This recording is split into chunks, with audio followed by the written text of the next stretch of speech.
Korxona mahsulot yoki xizmat uchun soliq imtiyozi belgilangan, lekin elektron hisobvaraq faktura rasmiylashtirishda yoki soliq hisobotlarini to'ldirishda ayrim hollarda imtiyoz avtomatik shakllanmasa, qanday yo'l tutish kerak?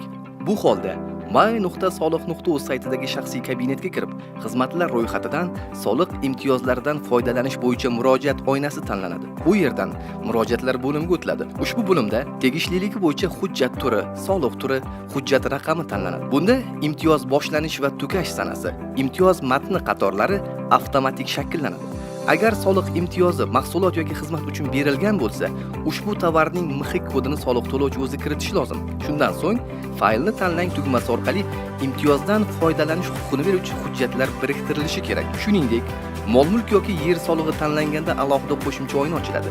Bunda imtiyozga ega bo'lgan obyektning kadastr raqami kiritilganda, obyekt haqidagi ma'lumotlar avtomatik hosil bo'ladi. So'ngra mol-mulk solig'i bo'yicha imtiyozga ega mulk qiymati va maydoni, shuningdek, yer solig'i bo'yicha imtiyozga ega yer maydoni qatorlari to'ldiriladi. Faylni tanlang tugmasi orqali imtiyozdan foydalanish huquqini beruvchi hujjatlar biriktiriladi.